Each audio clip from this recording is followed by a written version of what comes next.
Mulai kita.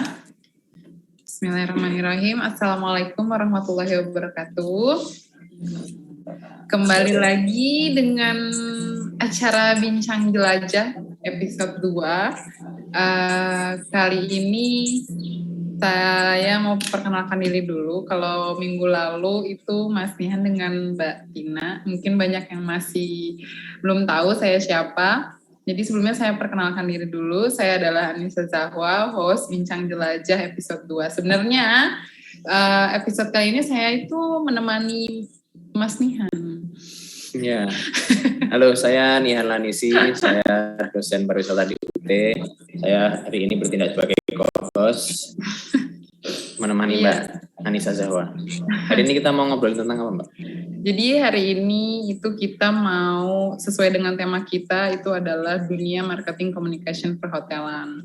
Jadi sebelumnya saya mau sapa-sapa teman-teman mahasiswa dulu. Halo semua teman-teman mahasiswa, khususnya mahasiswa pariwisata Universitas Terbuka dimanapun kalian berada. Selamat datang dan juga selamat datang kepada narasumber kita hari ini, Mbak Laras. Mbak Febri Tias Putri Dwi Larasati atau biasa dipanggil Mbak Laras, benar ya Mbak? Betul. Halo, Assalamualaikum semuanya, salam kenal. Saya dengan Laras. Nama panjangnya emang agak panjang nih, panggil aja Laras. Selamat datang kepada Mbak Laras. Terima kasih banyak untuk waktunya, sudah menyempatkan di sela-sela kesibukan Mbak Laras untuk menjadi narasumber di acara Bincang Jelajah. Jadi untuk bagi yang belum tahu, Bincang Jelajah ini acara rutin dari program studi pariwisata Universitas Terbuka dan biasanya diadakan berapa minggu sekali, Mas? 2 mingguan. 2 mingguan. Setiap 2 minggu. Hari Kamis. Acara 2 mingguan setiap hari Kamis, seperti itu. Nah, seperti yang kita tahu bahwa beberapa waktu lalu itu dunia mungkin ya terkena musibah yaitu pandemi COVID-19 dan itu memberikan huge impact terhadap dunia pariwisata, tidak hanya di Indonesia tetapi memang di dunia. Salah satunya adalah hotel. Mungkin hotel juga sangat terkena imbas dari pandemi COVID-19. Tetapi semakin ke sini kondisi sepertinya sudah semakin baik. Kita masyarakat sudah mulai beradaptasi dengan kondisi sekarang.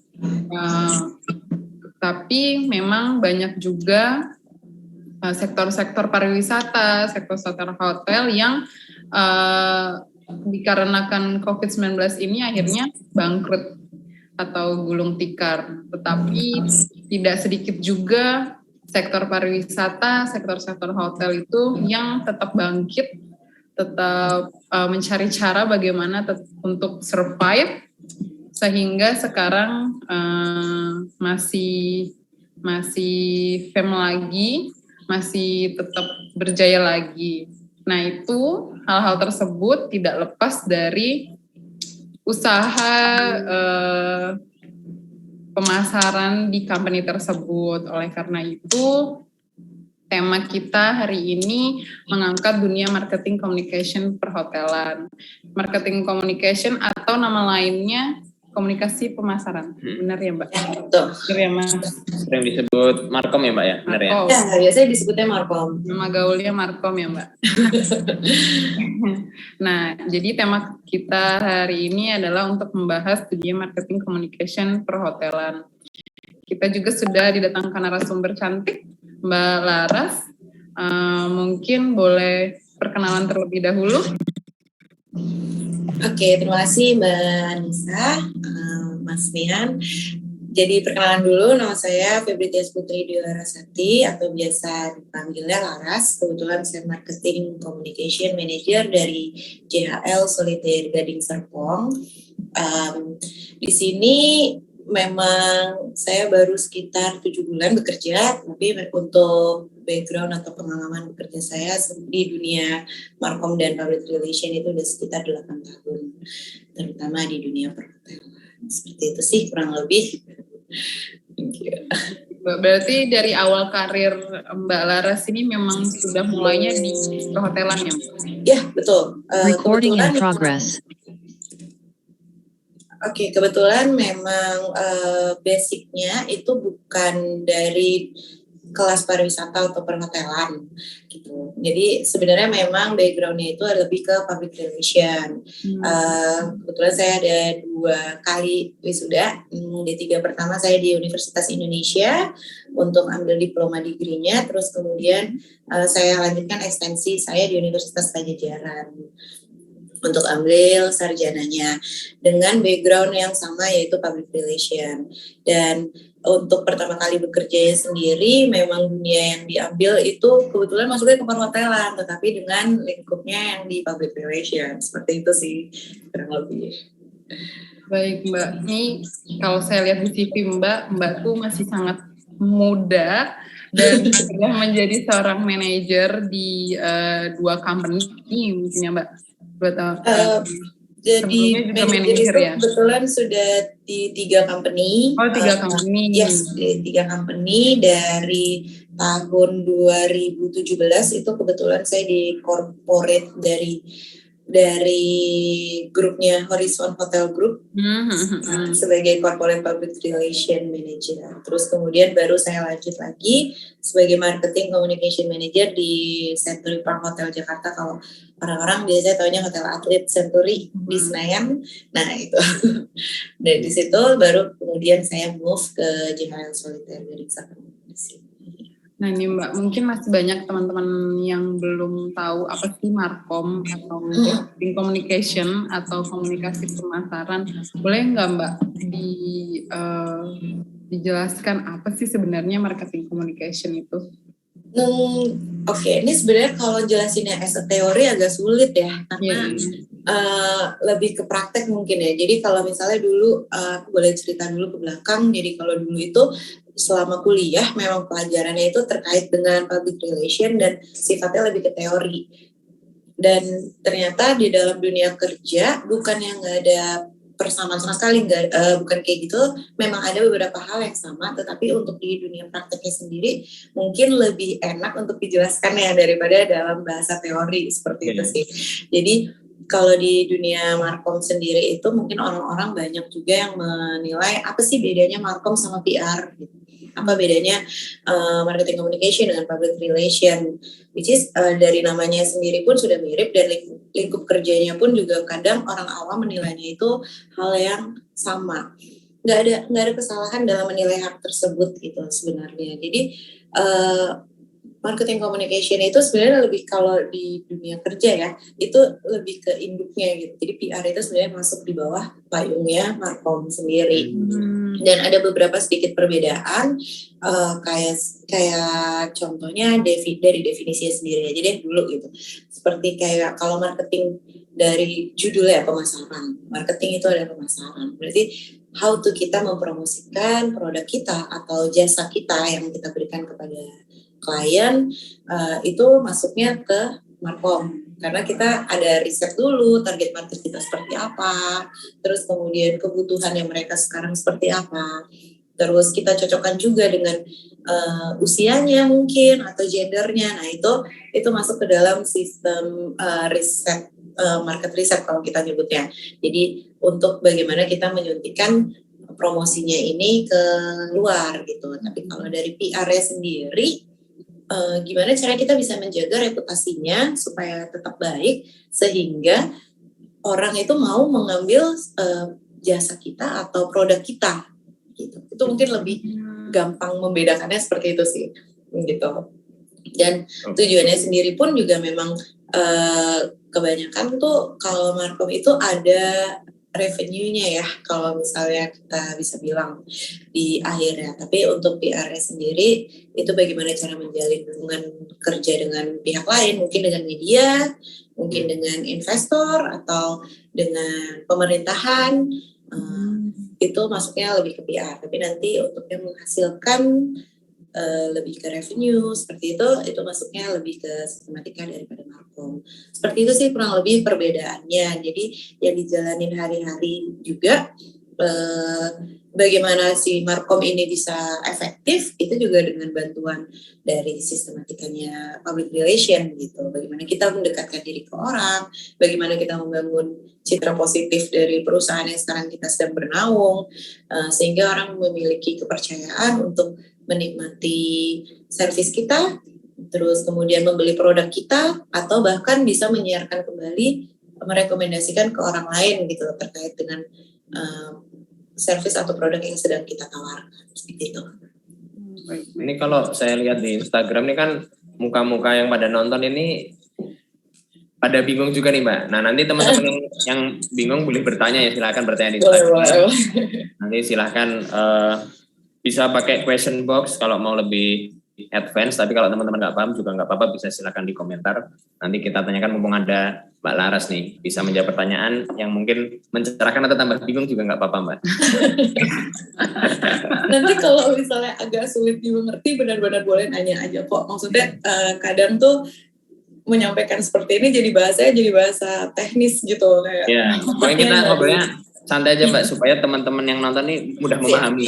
Karena kan ada yang mahasiswa, ada yang umum, ada yang ingin berkarir di Markom juga ya. Iya betul sekali. Nah, saya sebenarnya punya pertanyaan mendasar nih Mbak.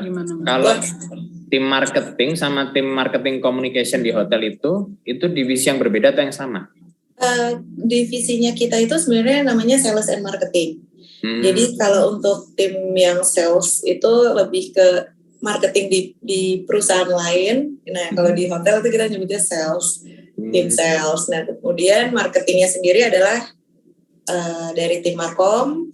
Terus saya di sini punya beberapa tim, jadi ada desain grafis, terus kemudian digital marketing dan sosial media. Jadi memang yang membantu untuk menyiarkan keluar itu dari tim Markom. Jadi gimana caranya mengkomunikasikan apa yang kita punya, paket-paket gitu ya. Misalnya kalau di hotel tuh kan paket menginap, paket dinner, kayak gitu-gitu. Nah itu gimana caranya kita mengemas supaya tim salesnya ketika jualan lebih mudah. Jadi kalau misalnya Mbak Anissa atau Mas Nihan pernah lihat flyer atau promo yang ada di Instagram deh, yang gampang ya, kayak kita ada muncul gitu iklan staycation 3 hari 2 malam 5 juta gitu.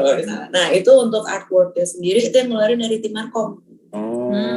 Jadi nanti tim yang salesnya hanya tinggal mengelola untuk ketika ada tamu yang nanya, ini saya mau nginep di sini, gimana caranya, atau saya reservasinya kemana. Nah itu nanti dibantu sama tim sales kita gitu. Jadi memang apa ya, jalannya bareng. Tapi kalau diistilahin lebih ke Markom ini pelurunya. Gitu. Jadi yang nembakin tuh tim salesnya gitu. Lebih ke situ sih kalau mau gampangnya. Jadi sebenarnya banyak ya Mbak yang dikerjakan oleh marketing komunikasi. Lumayan banyak loh Nisa.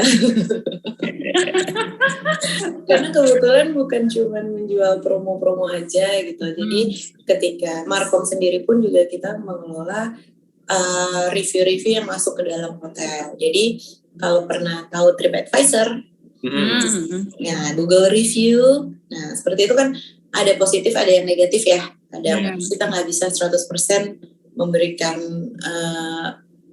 ekspektasi orang memberikan semua sempurna gitu. Jadi itu juga bagian dari tim Markom untuk mengelola hal tersebut gitu. Jadi cara balesnya, terus kemudian kita yang engage ke tamunya gitu, kira-kira kenapa? Contoh deh misalnya kamarnya ternyata habis gitu, jadi dia pesennya kamar junior suite, tapi ternyata kamarnya kosong ketika dia masuk udah habis. Nah itu bagaimana caranya kita untuk mengontrol supaya tamunya nggak marah gitu, standarnya aja gitu. Ya, mungkin kita bisa upgrade dia ke kamar yang lebih tinggi levelnya, karena itu mungkin ada kesalahan teknis atau internal yang kita punya. gitu. Contoh-contohnya seperti itu. Jadi how to kita menyampaikan ke tamu itu biasanya balik lagi ke markom. Jadi memang lebih ke muka perusahaannya ya. Kayak kita menghadapi masalah keluar, itu biasanya aku yang maju gitu. Terus kemudian kalau ada interview dari media, nah itu selain GM pasti aku juga yang maju gitu. Yang lebih ke situ sih,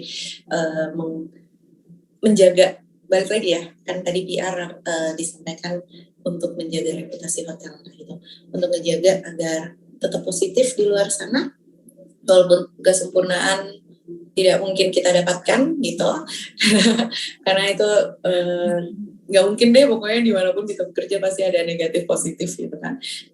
Itu kita adalah orang yang menjaga, jadi pagernya, buka hotel pagernya gitu. Kemudian gimana caranya yang lain-lain bisa jualan keluar, atau misalnya orang-orang percaya hotel ini pasti bersertifikasi sudah CHSE gitu. Jadi itu nanti dari markom juga yang harus menyampaikan agar masyarakat percaya bahwa hotel kita memang ready, terus kemudian disinfektannya juga bagus. Kemudian di Solitaire ini pakai robot disinfektannya, jadi lebih mempermudah markom untuk menjelaskan bahwa kita ready to serve tamu seperti itu.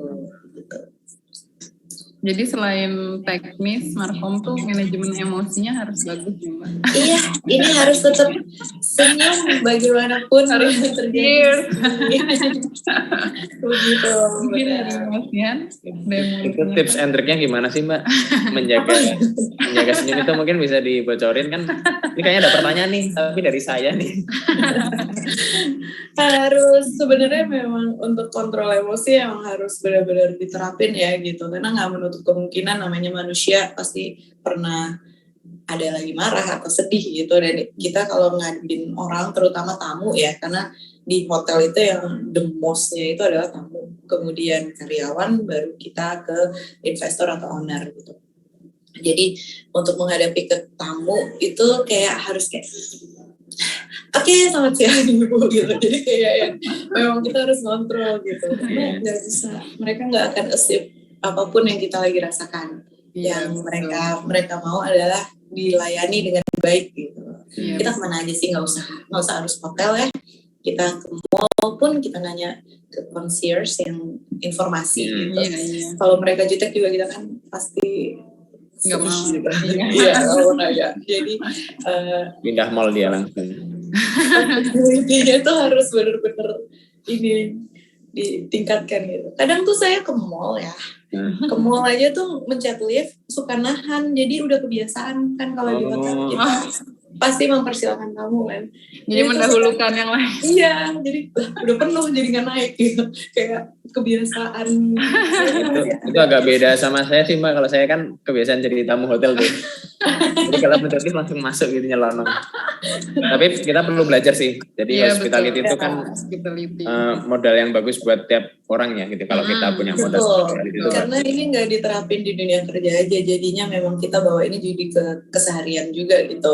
Gimana caranya kita berbicara sama orang, terus kemudian bagaimana cara kita menanggapi orang yang ketika sedang unstable emotionnya, itu pun juga banyak belajar sih di dunia hotel. Itu pelajaran untuk kita juga sih Mbak, kan kalau Mbak memang public service-nya direct ya, kalau kita kan sebenarnya public service juga universitas itu, cuman memang tidak terlalu gamblang kayak di hotel, mungkin restoran, iya. Nah ini benar-benar tatap muka. Berdasarkan pengalaman Mbak Laras nih ya, beberapa tahun lalu itu kan yang tadi sudah saya sampaikan di awal, memang dunia hotel itu sangat terkena imbas COVID-19. Nah pastilah mungkin divisi marketing communication tuh benar-benar muter otak, atau mungkin diperas tenaganya, bagaimana cara agar tetap mempertahankan company-nya gitu. Nah sesuai dengan pengalaman Mbak Laras, strategi atau cara atau mungkin upaya apa yang dilakukan oleh marketing communication pada saat ya seperti kemarin terkena dampak COVID-19 seperti itu? Oke, ini tuh memang ya pandemi ini tuh memang banyak banget bikin kita terketuk gitu. Jadi kalau boleh cerita sedikit ini untuk sharing juga ke teman-teman. Kalau misalnya dulu itu pas pandemi awal, hotel yang lagi tempat saya bekerja itu memang lagi tinggi-tingginya okupansi ya. Jadi kita pas dengar berita bahwa di negara lain sudah mulai kena duluan, itu Indonesia kan bukan telat ya, tapi lebih kayak belakangan ya, Maret kalau saya nggak salah itu masih ramai untuk dunia pariwisata. Gitu. Jadi kita masih agak ngerasa tenang. Sampai ketika mulai kasus itu masuk, secepat itu juga semuanya turun. Orang cancel reservasi, terus kemudian ketakutan banyak pihak, termasuk saya juga cancel, harusnya ke Jepang jadi nggak jadi karena pandemi. Jadi benar-benar kerasa juga gitu. Dan kita itu bukannya nggak bisa mengembalikan uang ya, bukannya nggak bisa refund gitu, tapi karena ini sifatnya udah jadi force major, mau nggak mau semuanya kita refund. Karena ini di luar kendali dari manajemen kan, seperti itu. Sampai akhirnya manajemen saya waktu itu memutuskan untuk kita menutup hotel selama 6 bulan. Jadi saya merasakan juga yang namanya dirumahkan, kita 6 bulan, tapi ternyata yang satu-satunya departemen yang bekerja ketika dirumahkan itu adalah Markom. Jadi bagaimana caranya kita tetap membangun hotel ini ketika nanti buka, orang tetap percaya, terus kemudian bagaimana cara kita menyampaikan keluar sana bahwa kita sudah kembali buka dan ready, seperti itu tuh benar-benar harus disusun banget. 6 bulan tutup, sekitar 3 bulan sebelum buka lagi itu saya udah mulai masuk kantor. Masuk kantor itu maksudnya masih WFH ya, cuman sudah mulai bikin konsep, strukturnya seperti apa saja yang harus dirubah, bagaimana nanti ketika buka, itu semuanya udah dikonsep sama beberapa tim manajemen, terutama general manager ya. Jadi awal-awal kita buka itu saya ngerubah semuanya signage. Jadi kalau signage itu apa ya bahasa Indonesianya, lebih ke tanda-tanda kayak misalnya jaga jarak, terus kemudian arahan seperti itu, terus sofa-sofa di lobi kita silang-silang. Nah itu kan nggak mungkin yang namanya hotel di tengah Jakarta kita makainya lakban gitu. Jadi memang benar-benar harus well prepared, didesainkan, dicetak, itu bolak-balik ke percetakan sendiri, salah cetak, balik lagi nyetir, itu tuh benar-benar dirasain banget. Itu awal-awalnya. Jadi once hotel udah buka, semua orang udah lihat kita nyediain sanitizer dan segala macam. Yang awal-awal tuh masih sanitizer sama masker kalau saya nggak salah ya. Kalau jadi orang check in mereka dapat itu. Dan hal strategi pertama itu akhirnya saya buat video. Saya buat video hotel profiling di mana kita sudah ready to serve tamu-tamu lagi. Jadi mereka masuk, mereka dicek suhu, mereka pakai sanitizer, kemudian proses check-in, bolpen itu cuma bisa sekali pakai, kemudian kita masukin ke sanitize box untuk disanitizing lagi, baru bisa digunakan lagi oleh tamu yang 2 jam setelahnya. Jadi memang segitu proses sterilnya segitunya, itu kita bikin videonya, terus kemudian ngelap semua kamar, alat makan atau apapun semuanya dengan menggunakan kain yang berbeda, itu semua ada di dalam video gitu. Jadi kita nyebutnya dulu new normal activity di hotel seperti itu, karena terus semua orang pakai face shield zaman itu untuk tim service, dan setelah video itu up kemudian bisnis mulai masuk lagi gitu. Jadi memang orang yakin, karena ketakutan pertama itu memang lebih ke masalah kebersihan dan steril gitu, karena itu. Jadi orang tahu bahwa hotel ini ternyata memang seperti ini prosesnya untuk mensterilkan hotelnya, kemudian pembersihan kamarnya. Kita nggak bisa orang check out langsung masuk lagi check in waktu itu. Jadi benar-benar kamarnya itu kita kosongkan dulu, baru bisa orang check in di hari berikutnya. Jadi memang kita sanitizing segitunya gitu. Jadi kita hanya buka setengah dari okupansi kamarnya gitu. Supaya enggak back to back gitu. Misalnya Mbak Nisa habis menginap, check out, belum selesai bersihin, saya udah masuk, amit-amit kenapa-napa, ya nama baik hotel kena lagi dong gitu. Jadi betul setelah semua beberapa proses tersebut dilakukan, alhamdulillahnya kita masih bisa menerima bisnis masuk ke dalam. Setelah itu strategi berikutnya adalah kita tentukan untuk promosi apa sih yang mau kita share ke mereka. Terus meeting room sudah mulai bisa, tapi memang belum banyak. Nah itu kita bikin paket meeting. Terus kemudian paket kamar gitu. Kita nyebutnya dulu staycation karena staycation yang aman gitu. Jadi staycation.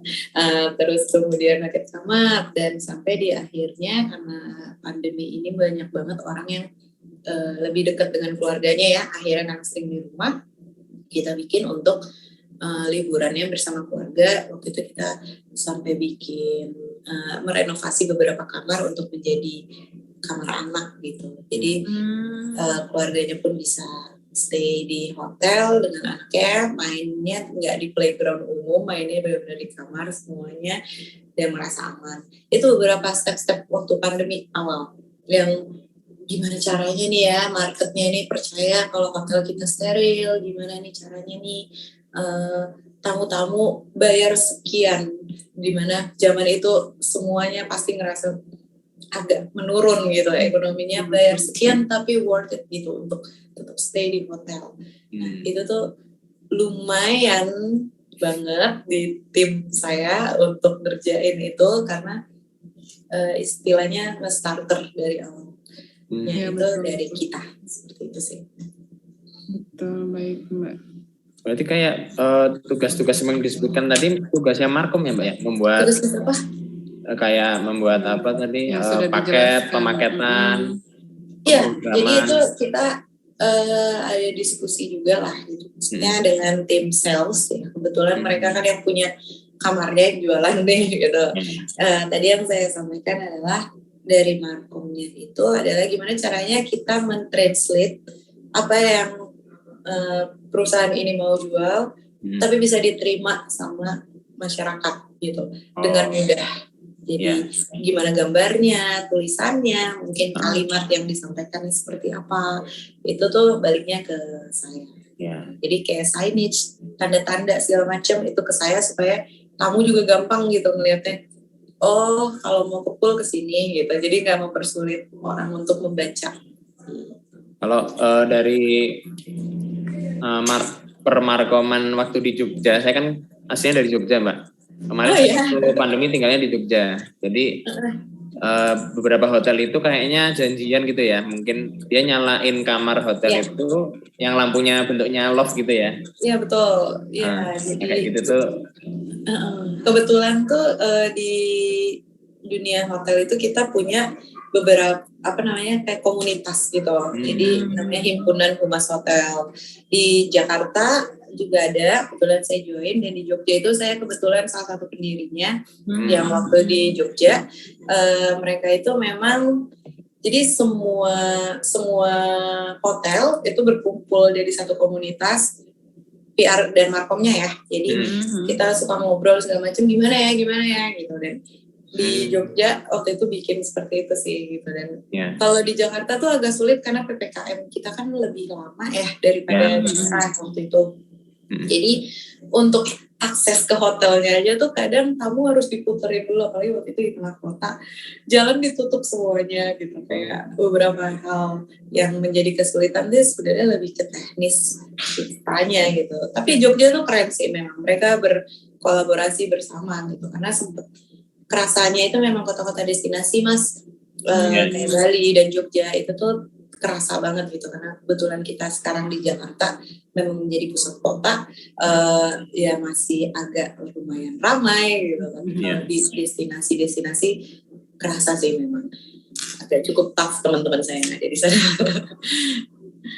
Jadi banyak strategi baru ya Mbak yang harus diterapkan pada saat terkena efek pandemi ini. Tuh, karena nggak bisa kita menjalankan strategi yang sudah running waktu keadaan masih normal. Nggak semuanya, marketnya pun jadi berubah sebenarnya. Kalau kita riset ulang waktu itu, marketnya pun jadi berubah. Yang biasanya mungkin nge-gathernya itu usia-usia 25-34, malah sekarang jadi berubah menjadi usia 34-40. Karena jadi terus kemudian yang bahkan ada juga yang kebalikannya, yang usia-usianya lebih tinggi bisa juga berubah menjadi usia yang lebih rendah. Jadi memang ketika pandemi itu kita harus riset ulang semuanya. Semuanya. Dari bahkan gender, terus kemudian area-area yang memang menjadi kita set. Kita tuh biasanya cari bisnis kemana sih gitu, misalnya Jakarta, Bandung, Jogja, kita taruh itu aja yang gampang ya. Jakarta, Bandung, Jogja. Belum tentu karena pandemi ini orang yang di Bandung mau ke Jakarta sekarang. Jadi areanya jadi berubah, mengecil, jadi lebih banyak ke jadi lokal ya. Lebih ke situ sih. Jadi banyak banget strategi inovasi baru yang harus dikuras sama kita. Karena kalau enggak, iya makin down gitu. Baik, Ini ada Mbak Laras. Ini ada pertanyaan masuk. Ada yang nyapa di Instagram, ada JHL Solitaire Serpong. Mungkin Mbak Laras ini kantor saya. Juga ada. Keren banget Ibu Laras, sukses selalu ya. Ada Mbak Marsha juga, ini kayaknya kita kenal juga hari ini nih, keren sistur katanya gitu. Nah, ada satu pertanyaan nih Mbak dari Mas Suryo Sabto. Ibu Laras izin bertanya, saat ini hotel-hotel jumlahnya sudah sangat banyak. Bagaimana supaya hotel kita tetap banyak repeat guest? Repeat order gitu ya maksudnya guest. Ya, repeat guest. Itu nggak pertanyaannya. Ini langsung dijawab atau kita kumpulin pertanyaan dulu? Langsung jawab. Langsung jawab aja Mbak. Oke. Terima kasih pertanyaannya. Saya izin jawab juga. Jadi kalau misalnya memang membayangkan kompetitor itu memang cukup, ya namanya juga kompetitor ya, cukup menjadi ancaman sebenarnya buat semua produk ataupun bisnis yang sedang berjalan. Oke, sekarang kita bahasnya lingkupnya jadi lebih kecil, tapi di dunia perhotelan itu memang semakin banyak banget untuk kompetitornya gitu. Dan gimana caranya kita mendapatkan repeat guest? Kalau saya sih fokusnya lebih ke bagaimana cara mempertahankan pelayanan kita dulu keluar sana. Gitu. Karena kalau saya menentukan paket atau menentukan strategi, itu biasanya saya memposisikan diri saya sebagai tamu. Gitu. Jadi misalnya kenapa ya saya harus ke hotel tersebut gitu, terus pelayanannya bagus atau kamarnya bagus gitu, seperti itu. Jadi harus punya, kita biasanya menyebutnya unique selling point atau USP yang bisa diangkat. Jadi kalau Solitaire sendiri kan ini kebetulan the one and only 5-star hotel di Banten ya. Jadi unique selling point kita ada di sana. Terus kemudian kita punya gedung yang bentuknya lucu, agak unik, jadi orang bisa tahu juga tempatnya seperti apa. Dan kemudian kamar udah pasti kita kasih yang di sini high tech semuanya, even korden aja bisa buka sendiri. Terus kemudian yang satu lagi yang paling penting adalah pelayanannya. Gitu. How to kita maintain guestnya kita sendiri adalah bagaimana service kita ke tamu. Jadi tamu itu akan kembali lagi ketika tadi awal banget ya kita bahas, kita harus ramah gitu. Kalau bisa nggak fake ya, ramahnya harus benar-benar tulus, sincere dari hati gitu. Jadi hati-hati di jalan Mbak kalau tulus. Kamu ngerasainnya tuh nyaman gitu. Jadi merasa ini adalah home-nya mereka. Dan seperti kita gambarkan, kenapa kita pulang terus ke rumah gitu, karena kita nyaman di rumah. Jadi jadikanlah hotel ini atau tempat kerja kita dimanapun itu sebagai rumah kedua kita, dimana kita ngerasa nyaman, kita menyampaikan ke tamu juga nyaman, akhirnya semuanya jadi repeat guest. Ya nggak semuanya sih pasti, cuman maksudnya itu how to-nya gitu. Jadi yang di awal saya sampaikan, pertahankan dulu, maintain dulu dengan unique selling point yang kita punya, baru kita bisa nge-gather si tamu-tamu tersebut gitu. Oke, terima kasih jawabannya Mbak Laras. Ini Mas Sabto, kalau punya Surya Sabto, kalau ada tanggapan lagi silahkan ya Mas. Mungkin Mbak Laras punya pertanyaan? Malah kebalik. Pertanyaan yang nggak ada Mas, saya siap ditanya-tanya aja. Nih Mbak, ini teman-teman silahkan dimanfaatkan ya yang join di Instagram, nanti ini juga insya Allah akan diupload juga Mbak video ini. Oke, boleh tag Instagram aku ya. Ya nanti siap di tag. Yap. Ini sebelumnya mau sapa-sapa mahasiswa dulu boleh ya Mbak ya? Boleh silakan. Sudah hadir di sini Suhendra, kemudian tadi JHL Soliter ini bestinya Mbak Laras lah. Adminnya ada Mbak Feby Lin, Mbak Marsha, Mas Willy Aditya, yang tadi sudah bertanya, Mas Suryo Sabto, ada Ibu Aninur, kemudian ada Bapak Sulaiman dan Bapak Antoni Susanto. Terima kasih sudah menonton live Bincang Jelajah. Bagi yang ada pertanyaan lagi, silakan kita masih ada waktu. Pertanyaan terakhir mungkin untuk teman-teman yang mau bertanya, silakan. Silakan. Ini kita juga sekalian sambil promo Mbak ya, buat teman-teman yang nonton yang pengen belajar tentang pariwisata, tentang hospitality, tentang macam-macam, bisa belajar ke Mbak Laras. Waduh. Bisa kuliah di UT. Nah, jadi biar dalam marketing kan kita komunikasi itu nggak direct gitu Mbak ya, nggak hard selling gitu Mbak ya. Boleh. Mbak, ada pertanyaan dari saya sebenarnya. Ini hanya pertanyaan penasaran saya aja sih Mbak. Boleh. Jadi kan sekarang tuh banyak program baru yang dikeluarkan oleh hotel semenjak ada pandemi ini gitu. Salah satu programnya itu staycation. Kemudian tadi yang sudah pernah Mbak sebutkan tadi staycation. Yes. Kemudian beberapa paket lain lagi, ada wedding package dan lain sebagainya. Nah itu bagaimana sih Mbak merancang harga sehingga menjadi satu kesatuan harga gitu, sedangkan komponennya kan banyak. Misalnya contoh kayak wedding package itu misalnya sudah dapat catering, sudah termasuk gedung, ada juga yang sudah dapat MUA dan lain sebagainya gitu. Nah staycation juga kayak contohnya kemarin di Spark itu mungkin di JHL juga ada program staycation, jadi memang kita nginep kemudian kita menikmati servis seperti mini zoo, kemudian ada horse riding dan lain sebagainya. Nah, banyak hotel yang mempunyai paket staycation sekarang. Nah itu bagaimana sih Mbak merancang price-nya? Boleh Mbak Laras? Boleh. Itu harganya nggak asal, nggak deh bohong.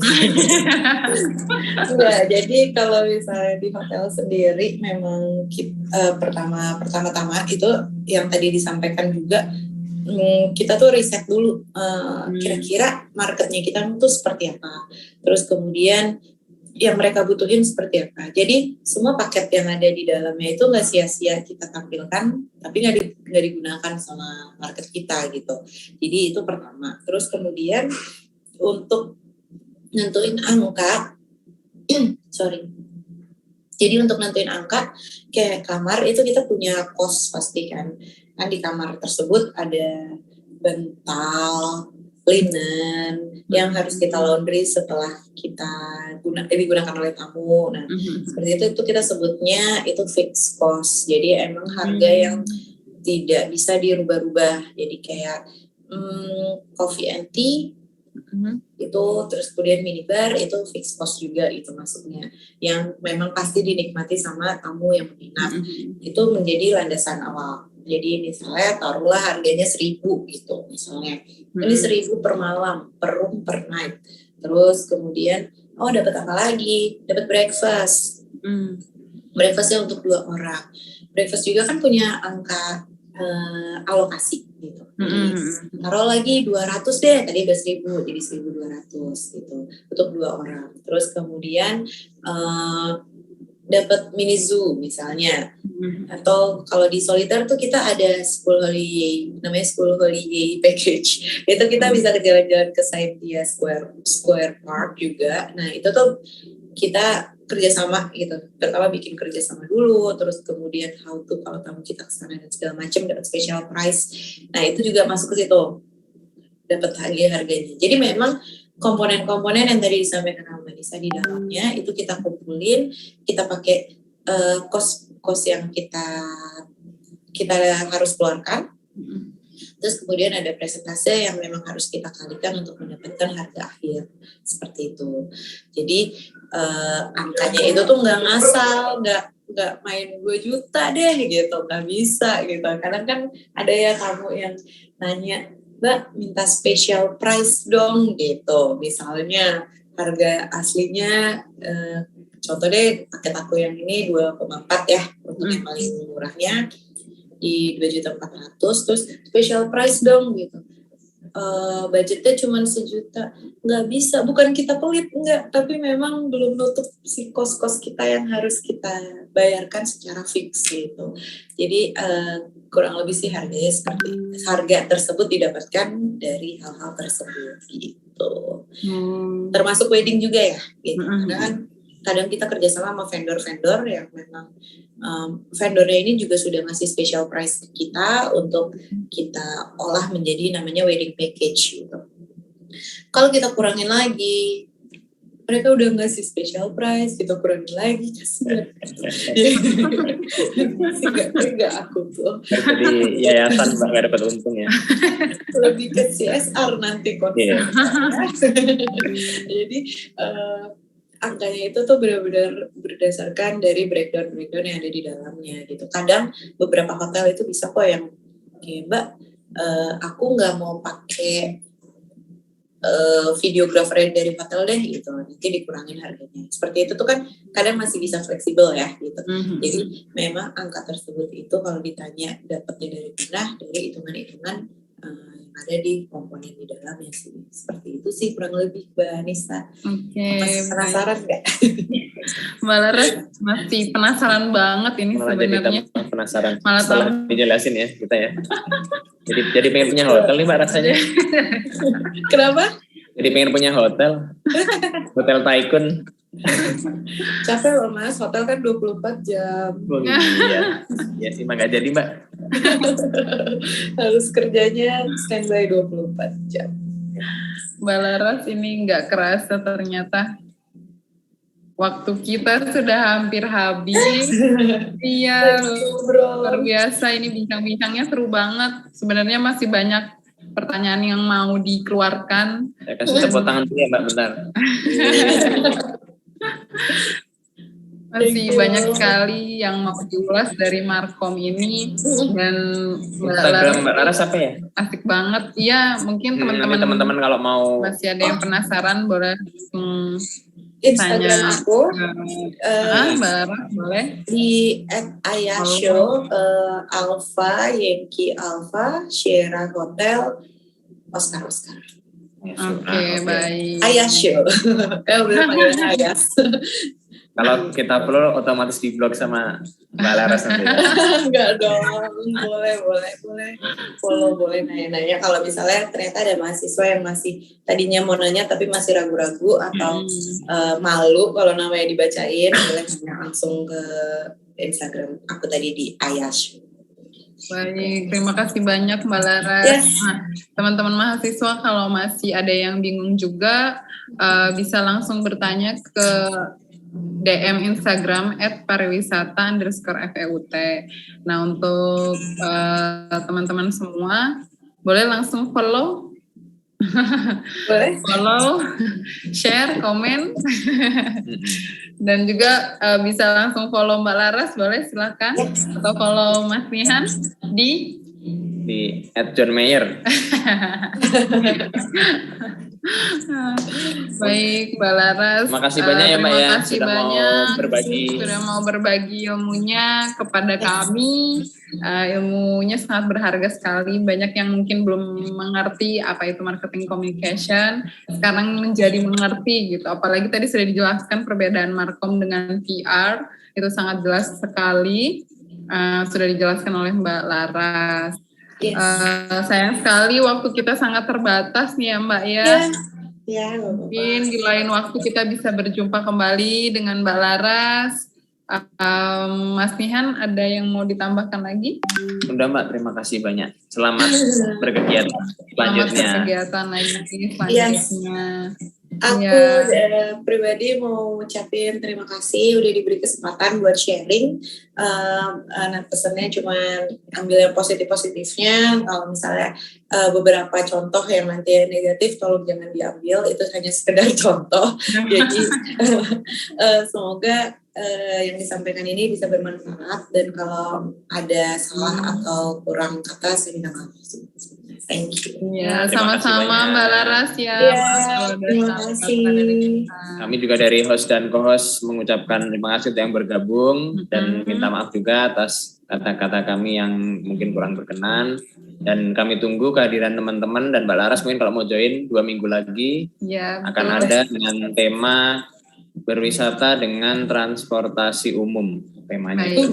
Nah, kalau nggak ganti tapi ya, nanti pokoknya masih tentatif. Bincang Jelajah episode 3. Oke. Next sampai di sini dulu kita ya. Ya, sampai di sini dulu Bincang Jelajah episode 2. Terima kasih Mbak Laras. Semoga nanti kita terima kasih waktunya. Terima kasih Mbak.